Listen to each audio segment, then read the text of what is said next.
guys, and welcome to this week's edition of the Coffee and Hero Show, your weekly insight into the new stuff arriving in store. So I'm recording this on the 15th of March. These are all the titles going out for release on the 16th. So good top up this week, you know, some classic graphic novels, got some new stuff in this week. Managed to find a new manga supplier as well, so I've got some new mangas in as well, some new omnibuses, gap fillers, all kinds of stuff, some new figures as well. So yeah, plenty to get through. I'm just going to take you through all pretty much the graphic novels and omnibuses and that sort of thing just to kick things off. But we're going to kick things off with Deadly Class, as you well know, one of my favourites. I showed it off last week. We had Volume 1 and Volume 3 of the hardcovers. Volume 3 was a new release last week. I pre-ordered 1 and 2, so we had the full run, and this is Volume 2. So with this one, this covers arcs 4 to 6 of the best single indie title of the last decade. Don't at me. But yeah, this is issue 17 to 31. So these are brilliant editions. I can't recommend them enough if you're a fan or if you're getting new into it. They line up brilliantly. They look great in the bookshelf. They're weighty. They feel expensive. And with these image ones, they don't tend to do very long print runs. They'll go out of print and then you won't see them back in print for years at a time. So let's see what we have here. So first up, we're bringing in some more of the Epic collections. So Star Wars Legacy Legends. This is Legacy Volume 4. With this one, you're looking at Star Wars Legacy issues 1 to 18, as well as material from Star Wars Tales 19 and Star Wars Visionaries. Again, I've pointed it out before, but that Epic collection section is, which is always fun to say, is coming along really, really well each week, and there's always new titles being added and always selling well as well. Next up, we have back in stock, Something Is Killing the Children Volume 2. You probably see Something Is Killing the Children on this weekly update more weeks than not, because it comes in, it sells out, we get it back in. We had Volumes 1, 3 and 4 in stock, so just filling the gaps now with Volume 2. What else have we got in the box of joy? We have Second Chances. So this was an image series, only 4 issues. Ricky Mamone, Max Bertolini on art for this one. Really noirish style, almost sort of a black and white artwork aesthetic to it, with splashes of color as well. You know, Second Chances hotline, call now and get a new identity. All you need is some cash, a proper referral, and a very good reason to start over. So really good noir stuff. I was a single issue convert for that one. Next up, we have the latest volume of Reign of X, so as far as volume 10. So again, same thing, where we have Reign of X on the show every couple of weeks. There's always a new volume coming out. Just, it's the best way to read X-Men in terms if you're going to read it through trades. It can be challenging keeping up, I think, with X-Men at the moment. Although I've spoken about this before, I think sometimes it just depends. If you're a fan, it's no work at all. But maybe if you're a new reader, it's a little bit off-putting. And therefore, these editions are the way to go. So this collects issues from X Factor, X Corps, Marauders, and Way of X as well. What have we got next up? We have the second volume of another great indie title I'm enjoying the heck out of, and a beautiful cover for this as well. So Radiant Black Volume 2, this is subtitled Team Up. So of course this is the Kyle Higgins, Marcello Costa title. Kyle Higgins' sort of love letter to Power Rangers, I think, and it's just been fantastic. I let the last couple issues build up, and I read 10, 11, and 12 the other day. It just flows so nicely, and that's what this one includes, is issues 7 to 12, and we've got Volume 1 on the racks over there as well.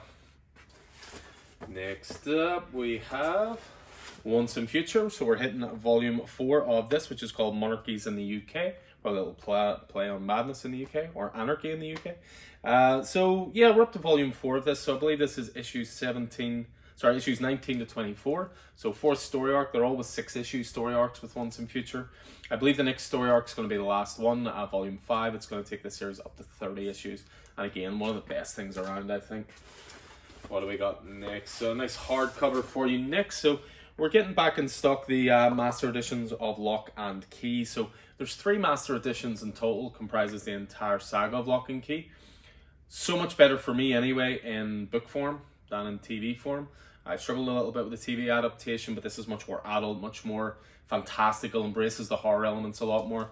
And this is essentially books 3 and 4. So 3 was called Crown of Shadows, and 4 was Keys to the Kingdom. So we've number 1 in stock, we've number 2 in stock. I had ordered number 3, but it didn't come in, so I'm hoping it comes next week. What do we got next? So next up, we have a new volume of Hellblazers. So again, we're trying to get more and more of these in as well, these John Constantine Hellblazer volumes. We're up as far as 26, if you can believe that. It shows how long that this has been going and how popular a character John Constantine is. This one includes issues from Hellblazer 292 to 300, Hellblazer Annual, but also a 4-issue mini-series that was called Hellblazer Special, A Bad Blood as well. What do we got next? We have a big bad boy for you now. So this is a nice omnibus for Jonathan Hickman's Fantastic Four. So the life and death of Marvel's first family. Now, I've never read this. Hickman is one of those guys that he's a really intelligent writer, brilliant at world building. A lot of depth goes into his work. And he basically kicked off Fantastic Four here with some great collaborators. You've got Dale Eaglesham involved here. You've got Steve Epstein. You've got Nick Dracota as well.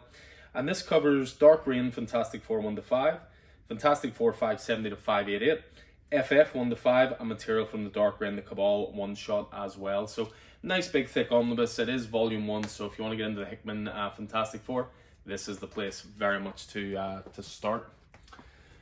Next up, I'll show these two together. So this seemed to get turned around really fast. It was a really, really cool story. Death of Doctor Strange from Jed Mackay, Lee Garbey on art.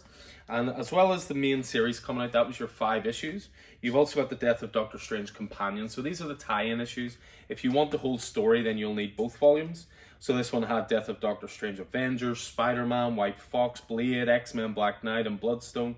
And also the Strange Academy issue presents the Death of Doctor Strange. So if you want the whole volume, we have that in stock this week as well. Always doing my best to get some good Daredevil stuff in. So we have volume 7, I believe. Yep, of Chip Zdarsky and Marco Cicchetto's. Although we have Mike Hawthorne doing art here as well as Cicchetto. And this one was called Lockdown. So this is the last arc just before Devil's Reign kicks off. And again, we talk so highly of the Daredevil run by Zdarsky. Anytime volumes come in, they tend to just fly straight back out.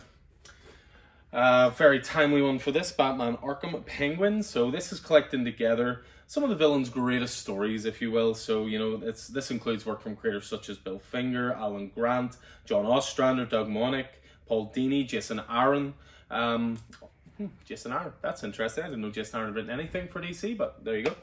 But yeah, obviously very timely with the Batman movie coming out recently. I'm probably going to put together a wee video review on that because I've seen it twice now. I got a lot to say.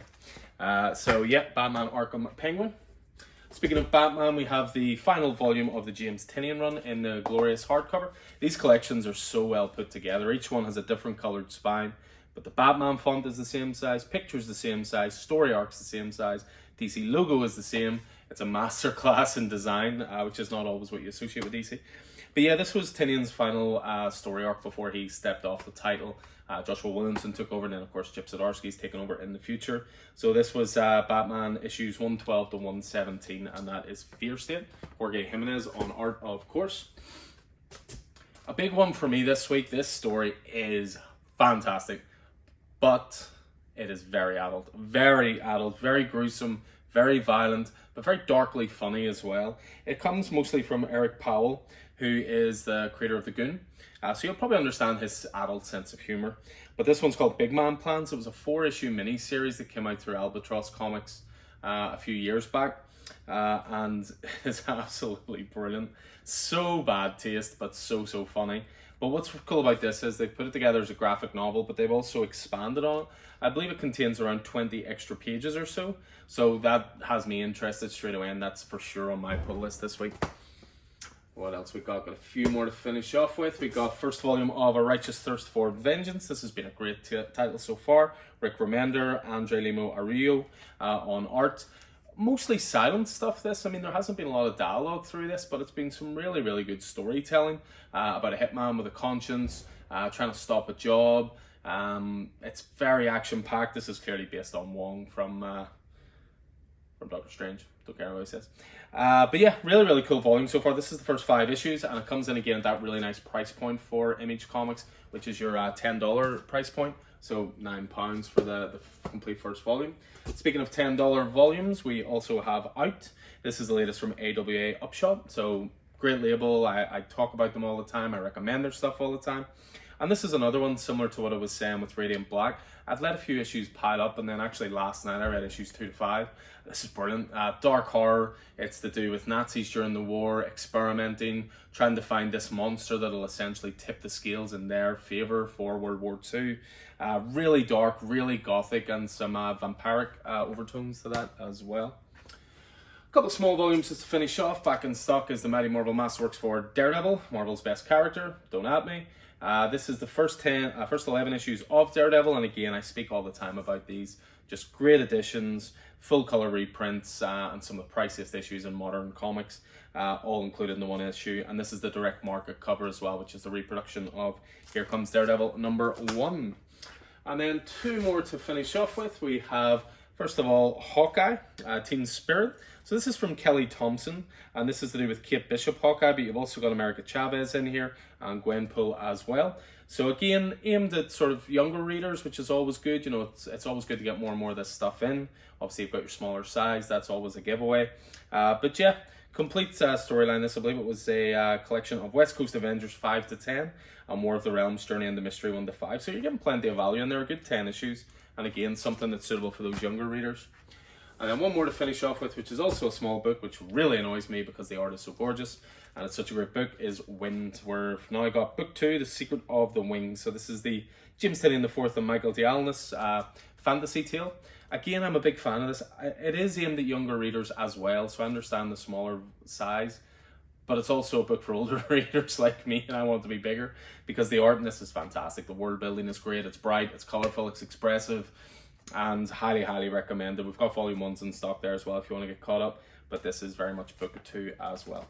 So yeah, that's just a little snapshot into what's in this week. Again, all going on the shelves for tomorrow, New Comic Book Day, March the 16th. I am going to finish up here and then go record my pull list video, and then I've got a very exciting creator interview to do on the podcast tonight, so keep an eye on the social media channels for details of that being released as well. So as ever, hope this proved useful, hope it's a good insight into the kind of stuff we're getting in, and as ever, I'll look forward to seeing you guys in the store. So I hope you're staying safe out there, and I'll look forward to seeing you soon. So take it easy.